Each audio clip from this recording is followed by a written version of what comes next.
como parte desse seminário que prepara o PCB para o Seminário de Jovens Trabalhadores em São Paulo, o Bruno me pediu para falar um pouco sobre a crise do neoliberalismo e o impacto disso sobre a classe trabalhadora, em especial a juventude, né? O que a gente precisa lembrar, da exposição que o próprio Irã fez, é que a organização da classe trabalhadora no Brasil tem uma história, o próprio capitalismo no Brasil tem uma história, e que muitas vezes a gente fica despreparado para enfrentar a classe dominante porque acredita que as ações que ela toma são ações só conjunturais, né? Aquilo é uma resposta imediata, uma ação conjuntural, e a gente perde um pouco a história. Quando a gente perde essa história, a gente se desarma, né? Um dos efeitos disso, que gera esse quadro que o Bruno escreveu aqui, com os dados que ele trouxe, é que uma das vitórias da classe dominante é restringir o campo das possibilidades, né? Ela restringe o debate. Então bota duas pedrinhas para a gente conversar e fala, bom, vamos debater, estamos numa democracia, ninguém vai impor nada a ninguém. Vocês podem escolher isso ou aquilo, né? E acidentalmente, né, deixa de fora as alternativas de fundo e deixa transparecer que o debate é um debate restrito às opções dentro da ordem, né? Isso acontece com o chamado neoliberalismo, né? O que é o chamado neoliberalismo? Porque a gente nunca concordou muito com essa categorização, né? A gente nunca acreditou muito que essa tal onda neoliberal, né, era algo mais de fundo. O termo neoliberal tinha uma função ideológica, ele vinha escondendo certas coisas, né? Eu preciso localizar um pouco na história o que é esse movimento, por que ele se denominou de neoliberal, né? E por que há um risco da gente identificar o atual momento e a precarização que deriva dele como sendo algo associado a esse tal neoliberalismo. Por quê? Já vamos adiantar. Porque aí vai aparecer um diagnóstico que vem junto uma solução, né? E a solução que tem sido apontada é um outro neo, tal do neodesenvolvimentismo, né? O meu orientador na USP dizia o seguinte: toda vez que você, no estudo da sociologia, da história, se deparar com esses termos, semi, neo, né, pré, é sinal que você não entendeu nada e está tentando comparar com alguma coisa que você conhece, né? Por que neoliberal? O conjunto das teses chamadas neoliberais, elas são muito antigas, elas são muito pouco novas, né? Elas estão associadas ao contexto da década de 40, já encaminhando-se para o final da Guerra Mundial, uma situação, uma correlação de forças que a gente tem saudade, né? Se a gente pensar que o fim da Segunda Guerra Mundial apontava para uma geopolítica extremamente tensa para a ordem mundial, né? Você tem a Europa destruída, os Estados Unidos emergindo como uma grande potência capitalista, a União Soviética a duras penas e com um custo muito grande, mas no bloco dos vencedores, um processo de descolonização da África e da Ásia, né? Se a gente pegar o mapa do mundo naquela época, a União Soviética, estourando a Revolução Chinesa, processo de descolonização da África e da Ásia, né? Com exceção da Revolução Cubana em 59, estudar geografia ia ser fácil, né? Desse lado do capitalismo, desse lado do socialismo, o mundo estaria dividido. E o desfecho da Segunda Guerra Mundial, com o bombardeio do Japão, reequilibra o jogo, né? E você tem um equilíbrio militar forçando a chamada coexistência pacífica. Mas mesmo com esse isolamento militar do leste, do bloco soviético, você tem uma hegemonia de governos sociais democratas na Europa, né? Muitos deles com as participações dos partidos comunistas, da resistência contra o nazifascismo. Os liberais estão assustados com isso. Quer dizer, Hayek, Friedman, e outros se reúnem, estão muito deprimidos, se reúnem numa cidade chamada Montpellier, né? Rico é legal, né? Porque a gente não fica deprimido, vai para lá, tá? Eles vão para Montpellier. Se reúne ali com água mineral da maior qualidade, um vinhozinho branco, uns queijinhos, culinária de alta qualidade e tal, para discutir o futuro da humanidade. E se baseiam muito num texto do Hayek, chamado O Caminho da Servidão. Ora, a servidão do Hayek é o comunismo. Mas ele não quer falar do comunismo. O comunismo já está para ele descartado, é a barbárie, o obscurantismo, comer criancinhas, etc. O problema é o caminho. Para ele, o caminho do comunismo, se não tomar cuidado, o caminho que levaria à servidão, o fim, a quebra da liberdade, era a social-democracia. Então, as teses neoliberais, elas surgem como um ataque à social-democracia. E qual que era a tese central da social-democracia? Já quebrada na sua origem no movimento sindical, na organização dos trabalhadores, como um possível caminho alternativo do socialismo. Desfeitas essas ilusões, a social-democracia era a crença de que era possível manter a economia capitalista funcionando, ou seja, a propriedade privada dos meios de produção, as relações sociais de produção burguesas, e um Estado que, através de políticas distributivistas, iria, pouco a pouco, atenuando as desigualdades sociais no capitalismo. Quer dizer, então você tem aí uma suposição, um mito. Vamos montar esse mito para a gente entender. O mito é: a economia capitalista é a única e a melhor forma de produzir em grande escala riqueza e gerar desenvolvimento. Mas, infelizmente, distribui mal e gera desigualdade. O socialismo distribui muito bem, mas é muito ruim para gerar riqueza. Ineficiente na economia, burocrático, trava o mercado, etc. e tal. Então ele só consegue distribuir miséria. Qual que é a solução feita esse diagnóstico? Uma economia capitalista que produz riqueza e um governo, entre aspas, milhões de aspas, socialista, distribuindo através de políticas públicas. Ora, Hayek, Friedman e outros, vão tecer uma crítica a isso, dizendo que esse tipo de ação quebraria a economia ocidental e abriria caminho para o socialismo. Na verdade, era um plano nefasto para os socialistas para destruir a economia capitalista.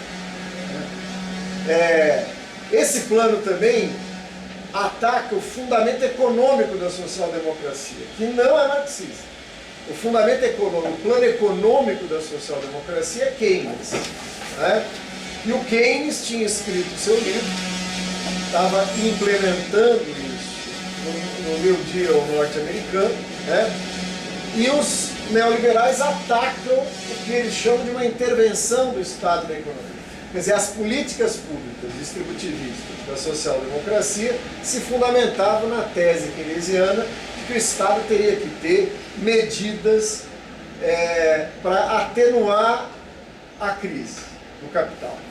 O Keynes, como todo economista burguês, considera que as crises são naturais e inevitáveis. Ele não se propõe a evitar as crises, mas ele se propõe a agir nas crises para que o capital seja protegido.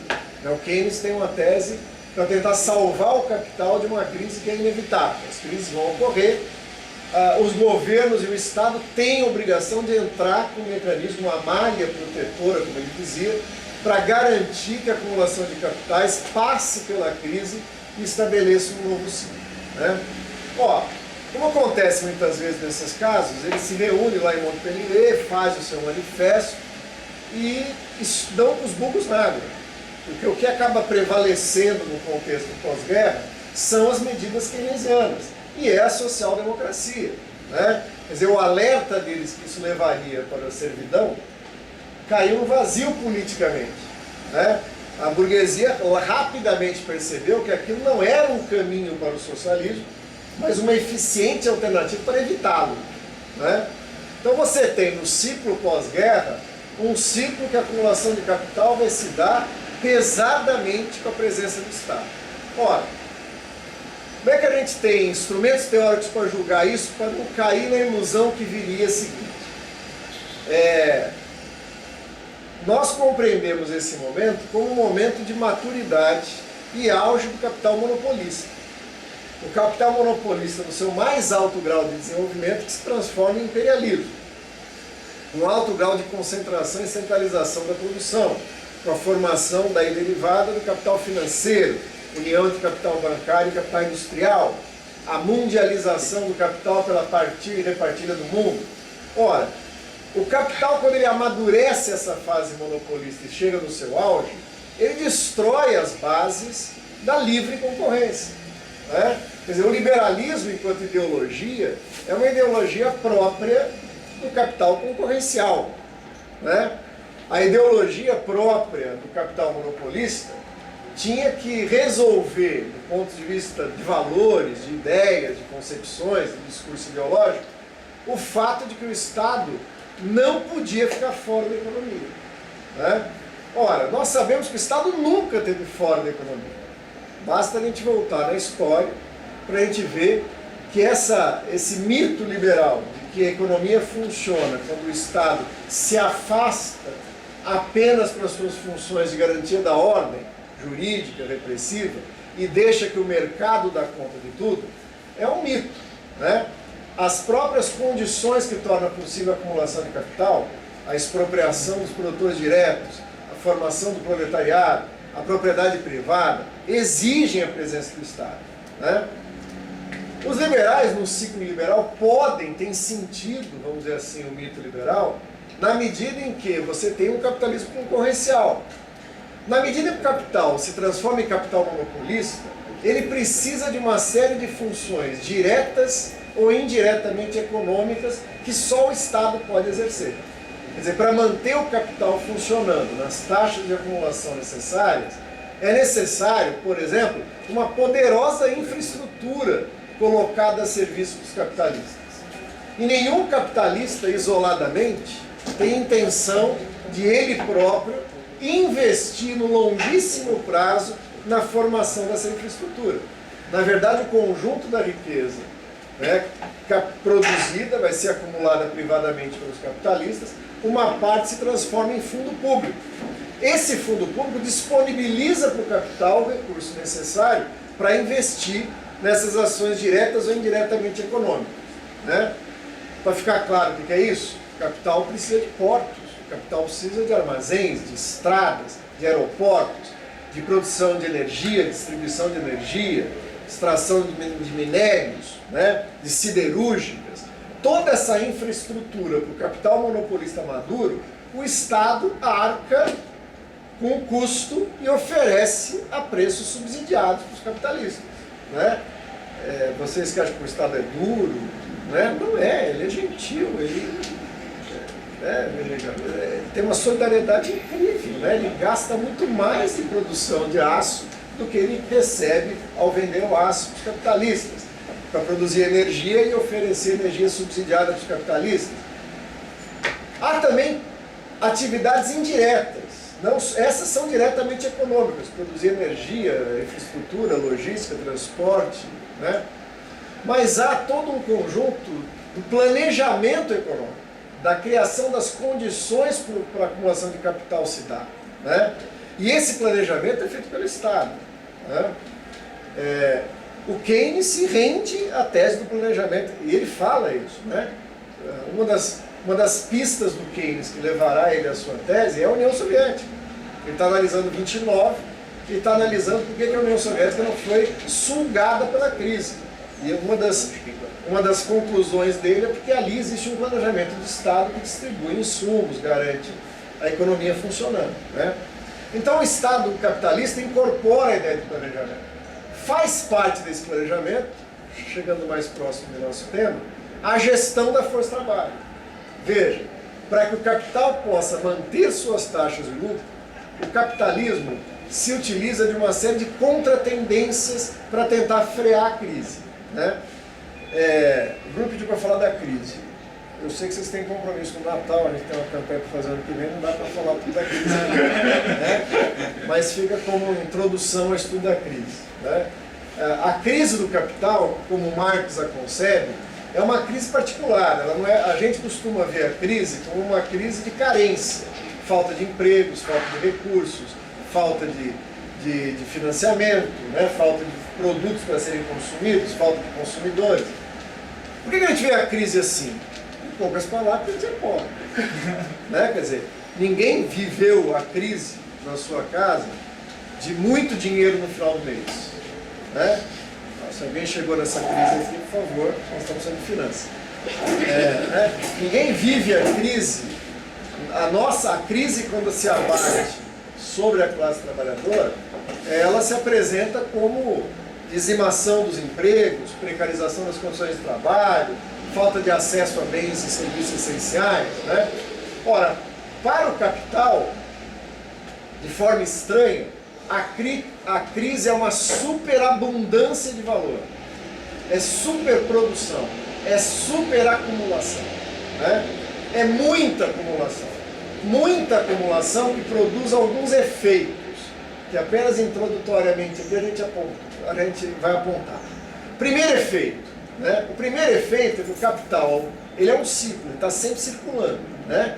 É a tal da bicicletinha, como o Delfim Neto falou uma vez, né? Se parar de pedalar, ela cai, né? Então é um ciclo constante de acumulação. Mas o Marx revelou que não é um ciclo homogêneo. Não é que o capital sai ampliado desse lado, vendendo produtos e volta para produzir mais produtos. Quando ele volta, ele entra de forma diferente nos elementos que compõem o capital. Eles tendem a se investir e cristalizar mais em capital constante do que em capital variável. Mais em meios de trabalho, tecnologia, fábricas, do que em força de trabalho. Né? Por um motivo muito simples. É exatamente por isso que aumenta a produtividade do trabalho, né? Cai o valor unitário das mercadorias e permite aos capitalistas vencerem os ciclos de concorrência. Então não é uma opção. Né? Muita gente acha que isso é uma irracionalidade do sistema. Como é que resolve isso? O Senai vai dar curso para as pessoas aprenderem a investir certo e não estourar a crise. Não! Se você vai fazer um curso no Senai, ele vai te ensinar o quê? A chegar no final do mês, mas com mais lucro. E como é que chega? Produzindo mais, alcançando produtividade do trabalho maior, diminuindo os custos. É assim que o capital funciona. No longo ciclo, isso resulta numa queda na taxa de lucro. Né? Quando Marx apontou essa lei, uma lei científica, né, ele vai analisar os grandes ciclos, assim compõe o capital, vai cair em grandes ciclos os lucros. Ninguém acreditou, o pessoal ironizou, né? Aquele cara que influenciou o Gramsci, como é que ele chama? O hegeliano anterior, eu sempre esqueço o nome dele. O Croce, né? O Croce escreve um livro, Defesa do Materialismo Histórico, e falava: Marx é um gênio, acertou tudo, menos na lei tendencial da queda da taxa de lucro. Isso, infelizmente, por quê? Por que as pessoas têm a impressão que Marx errou nessa lei? Quando eles vão analisar os ciclos econômicos, eles veem as massas de lucro crescendo. Naquela tragédia toda que o Bruno deu esse quadro, tem que entender que o Bruno é um cara sectário, ele deu um quadro parcial. Nem tudo está terrível, as taxas, né, os lucros cresceram pra cacete no país. Né? Então, quando a gente olha, você vê a massa de lucros cresce. Aí o pessoal fala: bom, se a massa de lucro cresce, a riqueza acumulada nas camadas dominantes, cresceu, fala: bom, então os lucros cresceram. Aí que entra a genialidade do Marx. Os lucros crescem e a taxa de lucro diminui. Porque taxa de lucro é diferente de massa de lucro. Eu posso lucrar mais com menos taxa de lucro. Você deve estar pensando assim: mas então, tanto faz, né? Quer dizer, o que interessa é o tamanho do lucro, não é a taxa. Não é bem isso. A taxa é essencial, vou tentar entender. Se você pegar a Volkswagen do Brasil e um cara fazendo pipoca, a Volkswagen produzindo automóveis e o cara fazendo pipoca, ninguém tem a menor dúvida que a massa de lucro é maior na Volkswagen, né? Os acionistas da Volkswagen realizam um lucro monumental. O cara da pipoca realiza um lucro capaz de ele voltar lá e continuar produzindo pipoca no dia seguinte. No entanto, acreditem, a taxa de lucro é maior no carrinho de pipoca do que na Volkswagen. A taxa de lucro é a relação entre o capital investido, né? A divisão entre capital constante e capital variável, mas varia. Né? Quer dizer, a proporção disso é maior no carrinho de pipoca ela é maior nos setores menos produtivos do que nos setores mais produtivos. Esse mecanismo, levado ao máximo, quando o capital funciona na velocidade da acumulação, dos ciclos ampliados de acumulação, eles impulsionam o capital a ficar migrando de setores. Quando as taxas de lucro começam a cair nos setores de ponta, o capital migra para outros setores, vai se diversificando. Não apenas para outros setores industriais, como para outros países. Sai do centro e vai para a periferia do sistema, onde as taxas de lucro são maiores, né? Revelando-se aí um mistério. O que o capital veio fazer no Brasil? Por que o capital alemão sai da Alemanha e vem para o Brasil? Alternativa A, seriedade das nossas instituições. Alternativa B, nossas inconfundíveis belezas naturais. Né? Por que o cara vem para o Brasil? Por que ele vai sair da Alemanha e vai vir para o Brasil? Porque lá você tem uma taxa de lucro batendo no limite e aqui você tem a possibilidade, com aquele salário maravilhoso que foi descrito aqui, de aumentar as taxas de lucro, certo? Ora, a crise, portanto, é uma crise de superprodução de capitais, uma crise de queda das taxas de lucro, num momento catastrófico, quando isso, o capital em expansão não consegue sair e voltar com as mesmas taxas de lucro. Ora, o que são as contratendências? Né? O que são as contratendências? As contratendências são as ações que o capital toma para não evitar a queda, mas minimizá-la, fazer com que ela não seja vertiginosa. Né? São 6, Marx identificou 6, rapidamente. Primeira delas, intensificação da exploração do trabalho. Quer dizer, como é que o capital pode contrabalancear a queda da taxa de lucro? Aumentando o grau de exploração. Como é que se aumenta o grau de exploração? Falando baixo para não dar ideia para ninguém. Vocês devem conhecer. Aumenta a jornada, aumenta a intensificação do trabalho, né? Extrai mais valor do trabalho. Essa é que é a regra. Né? Aumenta a taxa de exploração. Segunda medida, rebaixa salários. Como é que rebaixa esses salários? Pelo método da honestidade, seu salário está baixado, né? Rebaixou, acabou. Ou por uma série de estratégias.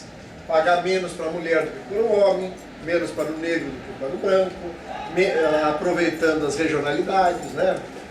Por migração, imigração, etc. e tal. Você tem uma série de estigmas que você permite o rebaixamento dos salários. Ou utilizando a própria crise, o desemprego. O terceiro elemento tem a ver com isso. É a formação de uma superpopulação relativa. O que é a superpopulação relativa?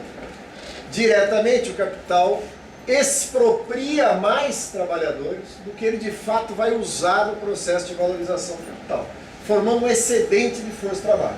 Veja, isso é mundial. Marx, quando analisou isso na sua origem na Inglaterra. Mas a gente pode analisar isso hoje mundialmente. O capital no Japão está em crise, ele pega, bate um fio para o Brasil e fala, tem descendente de japonês aí? Querem vir para, né, os decassegas e tal, vão para lá pagar menos com o operário japonês. Então o Brasil é quase como se fosse um celeiro de superpopulação relativa do capital em crise no Japão. Né? A grosso modo, os mexicanos, não vamos nos alegrar, para os Estados Unidos todo mundo abaixo do Rio Bravo é mexicano, né? Tanto faz se nasceu na Guatemala, em El Salvador, no Brasil, etc. É tudo mexicano, né? Vai fazer o Exército Industrial de Reserva e a superpopulação relativa do centro nos Estados Unidos, turcos, árabes, etc. tal, para a Alemanha, né? Norte da África na França, são as reservas de força de trabalho. Esse é o terceiro elemento da contratendência. O quarto elemento é o barateamento dos elementos do capital constante. Oferecer ao capital máquinas, matérias-primas, tecnologias, insumos, infraestrutura mais barata para, caindo o custo de produção, aumentar as taxas de lucro. Então, na quarta, né? O quinto elemento é a... Esse é o sexto. Sim, o quinto elemento, lembrei. O quinto elemento é a expansão do mercado. A expansão do mercado ela oferece uma saída de duas formas. busca matérias-primas mais baratas e busca escoamento dos produtos já realizados. Então, a expansão mundial do capital é uma contratendência que ajuda a frear a queda na taxa de lucro. E o sexto é o que Marx chamava de autonomia da esfera bancária. Compensar com juros do banco a queda dos lucros da esfera produtiva, né? Através de títulos da dívida pública, de títulos do tesouro, através da bolsa de valores, você tem esse mecanismo que vai ser essencial na fase atual do capitalismo. Marx morreu e não viu uma sétima contratendência, que é a guerra. Por que a guerra entra? Quando Lenin avalia o imperialismo e vai falar da partilha e repartida do mundo, discordando do caos, ele fala que a guerra não é um acidente. A guerra é uma característica dessa fase do capitalismo, né? Porque veja, a consciência condescendente do nosso tempo falou o seguinte: o capitalismo passa por uma série de problemas porque ainda é jovem. Quando ele vai amadurecendo, crescendo, ele vai resolvendo os seus problemas. Vai ficando mais harmonioso, mais igual, mais pacífico, né? E aí explode a Primeira Guerra Mundial, ninguém sabe de onde, né? Quando as pessoas estavam tentando entender, explode a Segunda, né? Então, e assim, nesse momento que explode, muita gente está pensando em o quê? É um acidente, é uma conjuntura, né? Os chefes de Estado não se entenderam, fazer o quê? Mataram o Duque de Sarajevo, né? Um vândalo, né? Como é que o bloco qualquer lá atirou no Duque de Sarajevo, né? E aí estourou uma guerra mundial. Não, né? Quer dizer, não é uma conjuntura. O que o Lenin fala? O capital em superacumulação, o capital em crise, precisa expandir para poder aplicar essas contratendências, né? Buscando locais para exportar seus capitais, pegar a força de trabalho com taxas de lucro mais aceitáveis, dominar áreas de produção de matérias-primas. E essas áreas de influência essenciais para o capital fugir da crise, né, são disputadas por um grupo de empresas e um grupo de países que representam essas empresas. E como é que se dá essa disputa? Na porrada, não tem jeito, né? O Kautsky tinha uma ideia: não, a guerra é um mau negócio para os capitalistas. Então os capitalistas vão achar uma forma pacífica de partilha do mundo. O que o Lenin dizia? A condição da partilha pacífica do mundo é o prévio equilíbrio militar, né? No dia que as nações imperialistas abriram mão das suas armas, elas não conseguem fazer a partilha, né?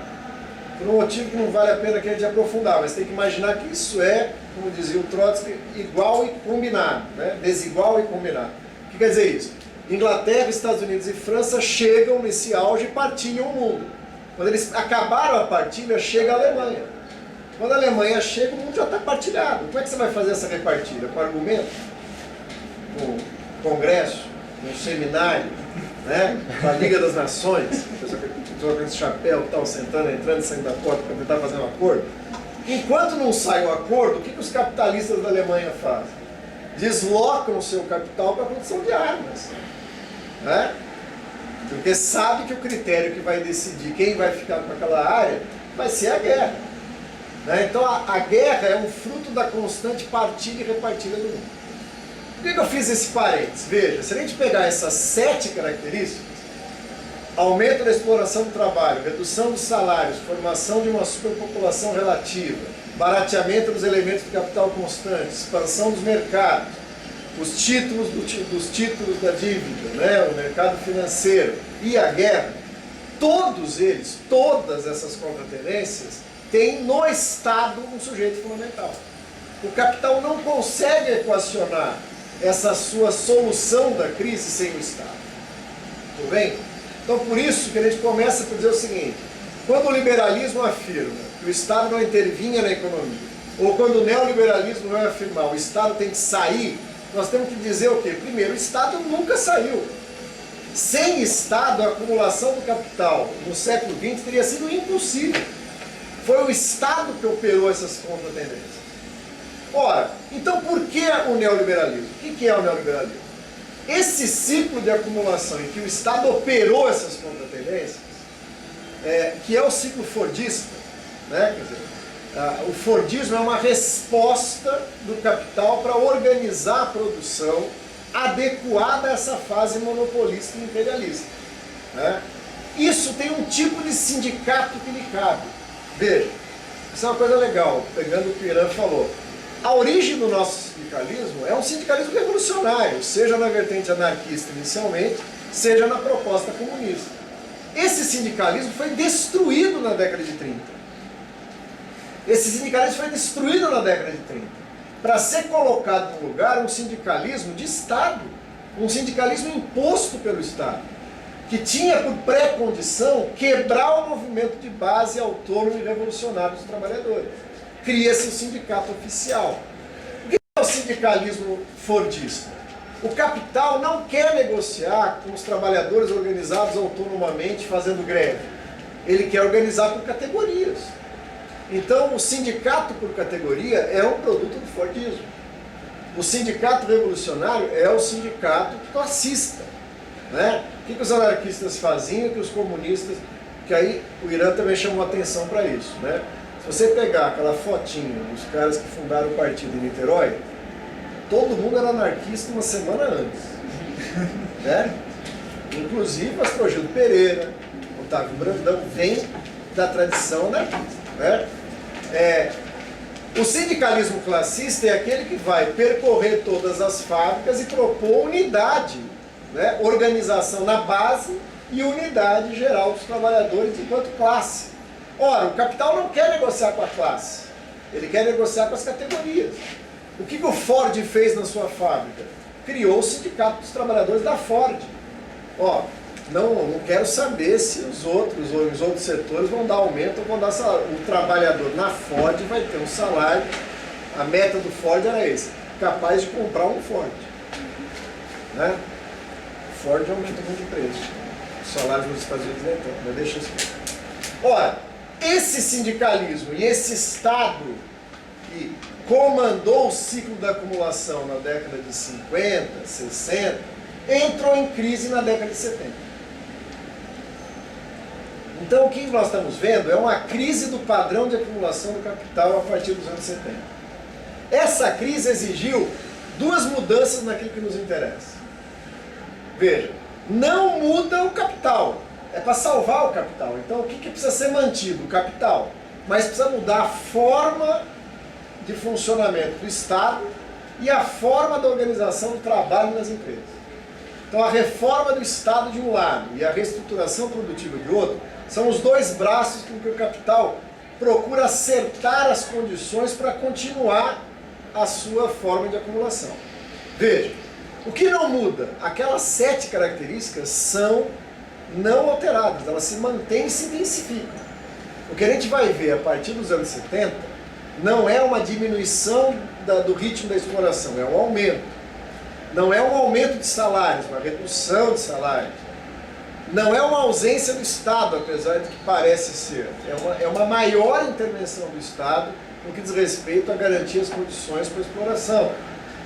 E explode a 6ª característica, que é o aspecto financeiro. Né? Quer dizer, e a guerra?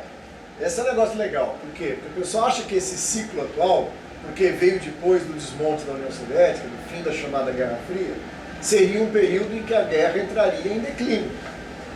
Os estudiosos já chegaram à conclusão hoje que nós temos mais conflitos bélicos depois do fim da Guerra Fria do que a gente teve durante a Guerra Fria. Basta ver aí o desmonte da Iugoslávia, a guerra nos Balcãs, a crise permanente no Oriente Médio, a destruição da África, né? A militarização dos conflitos na América Latina, no caso da Venezuela. Então você tem uma guerra com uma característica diferente, mas uma guerra generalizada que cumpre a função de contratendência. Ora, para ir para os finalmente, no plano da reestruturação produtiva você tem a transição do Fordismo para o Toyotismo, né? Com tudo que a gente conhece disso. Vamos concluir. Essa passagem é que está na base de todas aquelas precarizações que o Bruno citou. Quer dizer, quando a gente olha o toyotismo, o que é o toyotismo? O toyotismo é a tentativa do capital garantir no seu núcleo produtivo, que ele chama de área core das empresas monopolistas, que é a produção do valor, ela vai concentrar ali, é quase como se houvesse uma regra. O capital vai investir onde gera valor. Tudo que é trabalho improdutivo para o capital, ele joga para fora. o que vai gerar o festival das terceirizações. Ao fazer isso, não tem o tempo de desenvolver, ele produz uma chamada acumulação flexível. Elimina estoques, faz o just-in-time, faz o controle de qualidade, faz uma série de mecanismos que exige uma racionalidade da produção para evitar qualquer ponto onde se perca valor. Essa que é a questão, né? Tanto o just-in-time como a internacionalização do sistema, a conexão com o capital financeiro, exige controle e fluxo de informações. Daí que cresce, tanto para poder pedir produtos, distribuir produtos, aceitar pedidos, fluxo de capitais.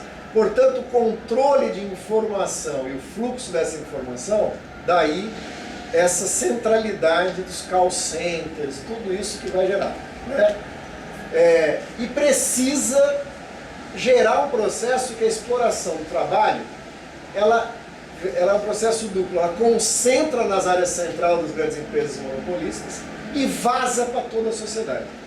Não tenho tempo de explicar isso, mas veja, aquilo que é improdutivo dentro da empresa, quando expulso para fora, vira produtivo para o capital. Não sei se dá para entender isso. Você tem uma empresa de serviços que vai lá limpar a fábrica, ela é um custo improdutivo para o capital. A fábrica manda todo mundo embora, os caras formam uma empresa e o cara vai vender esse serviço. Para esse cara que vende o serviço para a grande empresa, aquela manutenção acaba virando uma atividade produtiva e valoriza o valor, né?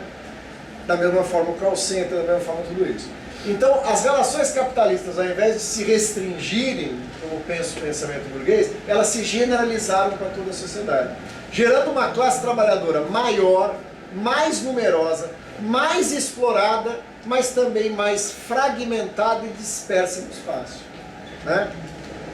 Por último, como é que isso impacta na juventude, né? De duas formas principais, só para a gente pontuar e encerrar. Primeiro, eu tenho que quebrar a classe trabalhadora tradicional. O Fordismo exigia uma carreira do trabalhador. O trabalhador entra jovem na empresa, passava 10, 15, 20 anos na empresa, passando por um processo de carreira. E para o capital era essencial segurar esse cara. Nas condições de flexibilidade, que o Bruno deu um bom exemplo, né, que é o do McDonald's, enquanto o cara não está trabalhando, não está gerando valor, eu quero deixar ele no canto, eu só uso quando ele gera valor. No setor produtivo de ponta, como é a metalúrgica, por exemplo, é um banco de horas, né? No período de encomendas, todo mundo trabalhando pra cacete, mais de 10 horas por dia. No período de baixa, eu vou acumular hora para pagar depois, é o famoso banco de horas. É uma coisa maravilhosa que o Sindicato dos Metalúrgicos de São Bernardo inovou para ajudar o capital. Essa forma de exploração intensifica o trabalho, mas gera um ciclo de vida do trabalhador, exatamente pela reestruturação produtiva, que vai quebrar a ideia de carreira. Eu vou consumir muito rapidamente os trabalhadores numa parte da sua vida. Jovens, muito jovens, entram, passam um ciclo produzindo, são descartados e substituídos por outros jovens. Vocês dão para entender isso? O ciclo diminui. Então, isso vai dizer, bom, então auxiliou a entrada do trabalho no setor produtivo? Não, porque a lei geral continua funcionando e está diminuindo o investimento em capital variável. Então, muita gente fora, eu posso pegar uma parte dessa juventude e super explorar intensamente por um período e depois descarto. Resultado disso, as pessoas estão morrendo, né? O grau de intensidade da exploração nessa fase da vida, o cara está inabilitado para o trabalho com 8, às vezes menos, 5, 6 anos de trabalho, ele já tem uma lesão de esforço repetitivo que vai inviabilizá-lo pro resto da vida. Como ela não vai se manifestar imediatamente, mas depois de um tempo, ele é demitido, passa 1 ano, 2 anos, aparece a doença, e aí é problema seu, não tem nada a ver com isso, vai se curar, né? Por outro lado, eu retardo a entrada no trabalho da juventude. Eu crio um hiato entre a formação e a entrada no mundo do trabalho. Eu aumento a adolescência. Veja, por que eu estou falando isso para encerrar? Porque isso exige a entrada do Estado. Por que isso exige a entrada do Estado? Não é que o neoliberalismo fez uma crítica e agora a gente vai virar neodesenvolvimentista com a entrada do Estado. Por que o ciclo atual exige a entrada do Estado? Quem vai segurar esse bando de jovens que atrasou a entrada no trabalho? Quem vai segurar esse bando de gente que não consegue nem segurar a caneta depois porque está com lesão de esforço repetitivo? É o Estado. O Estado tem que ter política pública para segurar isso, senão o capital explode, né?